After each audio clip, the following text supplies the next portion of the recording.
Hello and welcome to the studio and Merry Christmas. I thought I'd do something a little bit different for this Christmas time film. So I am going to go through 12 gizmos of Christmas. So this is 12 things that I have in my studio that make life a bit easier for me, which might be helpful for you. So I'm going to start with a surface material.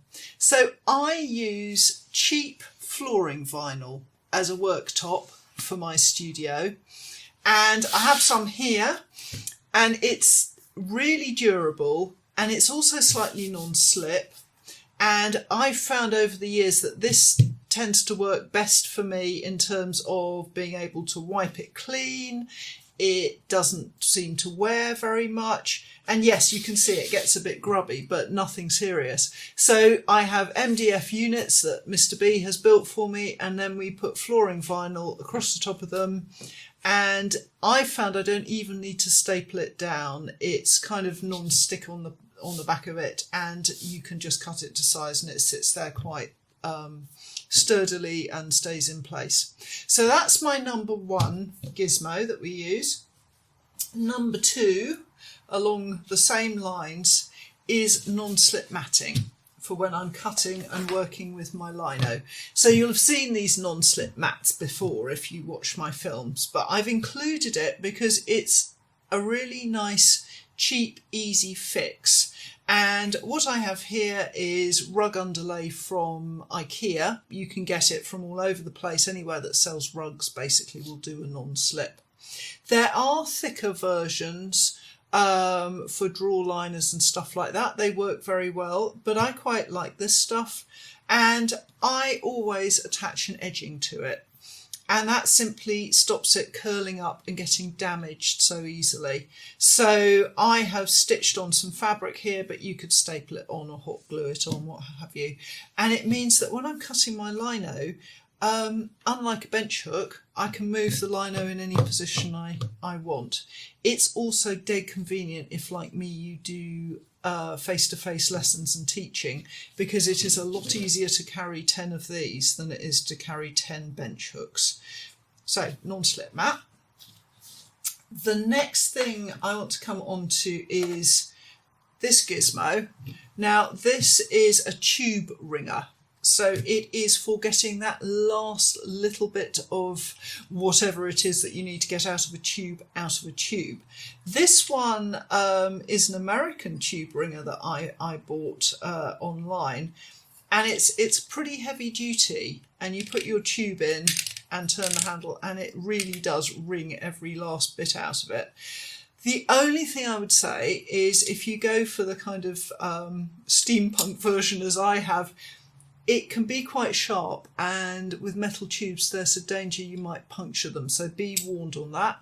The other thing to be warned about is that when you have one of these, the temptation is to run around the house squeezing every tube if you're anything like me, so be prepared for a tube wringing fest. They do come in plastic as well, which are a little bit gentler, but a tube wringer really helps you to get the biggest bang for your buck if you buy your ink in tubes. So that's one of my useful gizmos. This isn't a very exciting one, but it is very useful. So these are little paint pots. They're for mixing watercolours outdoors, and I tend to use them. I use them for that, but I also use them to cap my inks. So if I have mixed inks on my glass slab and I have some left over, as I often do, because I often work mixing one colour that I've just used into the next colour, just popping one of these down on top seals the ink, stops it running about, and keeps it nice and fresh and dust free. So I find these very useful. If you are going down this route, really the only thing you need to make sure of is that there's a nice flat rim to it. You don't want a kind of lipped rim, because when you put it down over the ink you want it to sort of seal things in place. So having a few of those is really handy. The other thing about these is that they stack, and if, like me, you do demonstrations, it's great having these little stacky things. I fill them up with the right colours, and then I can just stack them and wrap them, and they're ready for when I do a demonstration. So those are good. These, I saw these in Japan. You see them a lot for housework in Japan, and they are arm guards. And they are, let's face it, not really a great fashion item, but they are dead useful for keeping your sleeves out of the way when you're working. Now, normally I roll up my sleeves, but if you have a jumper that sheds at all, and I have some really, really lovely jumpers, but I know the fibres are a bit loose. By the time I've got an apron and a pair of these on, they don't shed, and I don't get any hairs appearing in my ink suddenly. So I've found these really useful. These are cotton ones, and I would really recommend cotton, checking that you're going to get cotton if you decide that these would be good for you, simply because they do also come in plastic for sort of outdoor activities, and those are really, really sweaty. I really don't like those. So these are pure cotton, and I got those mail order, and I will put links to as many of these products as I can in the description. So a pair of those, handy, probably not to go out in public with them, but I don't know. So on to the next thing. This little brush is a bit of a shoe brush. We cut it down. When my mum died, I kept her shoe brushes and I chopped them down, and they live in the studio with me now. I took all the shoe polish out with denatured alcohol, so they're perfectly clean, and we cut them down really to use as print brushes for Japanese woodblock. But I have this little one here, and it could just as well be a nail brush or a clothes brush, but I always have it to hand for when I'm cutting lino, because it's really, really important when you are cutting lino to get rid of all the bits after you've done the cutting. So if you have, like, here is one that I'm working on at the moment. And when I finished, I always make sure I give it a really thorough go over from all sorts of different angles, just to get rid of all these little crummy bits that you wouldn't even necessarily see. So having a stiffish, dense brush in the studio for brushing lino down, always a good idea. My next tool is one that probably all of you have already got in the studio, and that is a box cutter or Stanley knife. And the point I wanted to make about this is that I bought this dispenser of blades. There are 100 blades in here, and this gizmo is really about making things easy. And the reason I bought these in bulk is because I know that whenever I cut paper to use in the studio, really I need a fresh blade.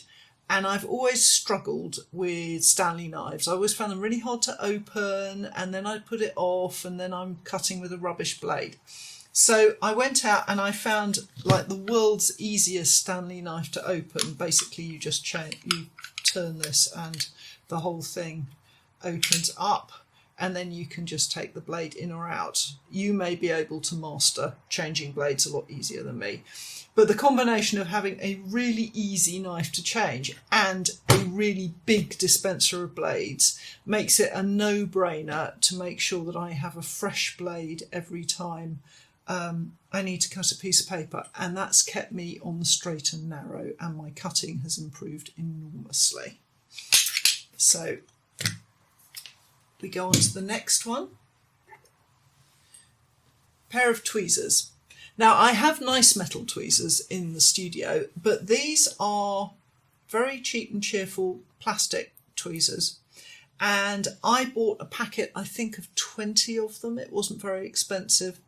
The reason I did that was to teach. When I'm teaching, inevitably, students struggle with bits getting, bits of lino in the ink or hairs on the picture or whatever.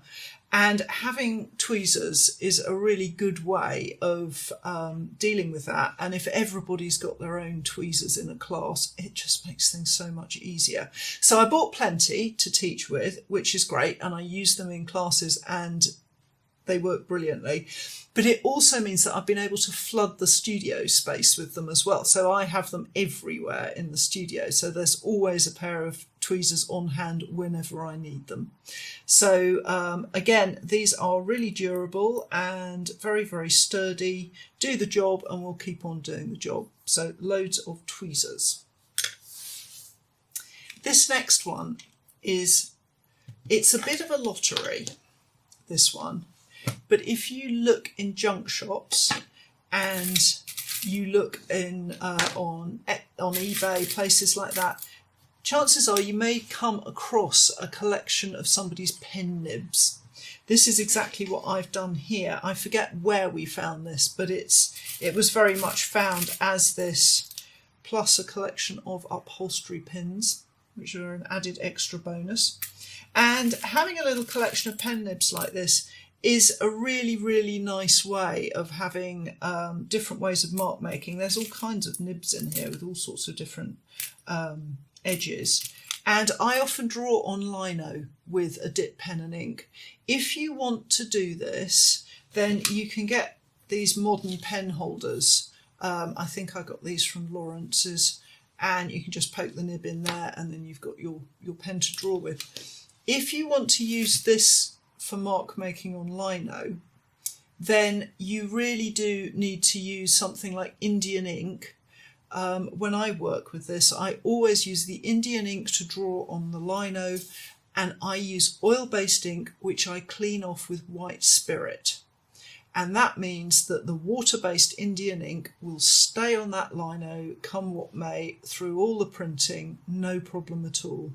If you use water-based ink, or if you use oil-based ink that you then clean with water, so a safe wash ink like Calico, then your Indian ink will run into the printing ink and spoil the print, or when you come to clean it with water, you will wash that Indian ink off and it'll be a big mess. So if you use these for drawing on lino, then be aware of that. If you want to just draw on paper with them, then, fantastic, whatever ink will work. So keep your eye out when you're in junk shops. If you like delving into charity shops like I do, I'm always on the look for stuff like this. And we're getting near the end now. Couple more still to go. White china graphs. So this, I've mentioned this many times in my films, but I keep coming back to it because it is such a brilliant way to make marks on lino, whether you have stained lino like here or just ordinary lino. It's really helpful. It's also really helpful when you're learning because it's much more, it's easy to visualize what you need to cut out if you color it in as white, because in lino cut, especially if you're working in reduction, we tend to work from pale colours through to dark. So if you colour your bit that's coming out in white, it's going to be paler than the rest of the lino, and it really helps you to visualise. It's great for understanding if you want to put in highlights and stuff like that. So these white china graphs, again, I'll put a link into them and they're readily available. Great stuff.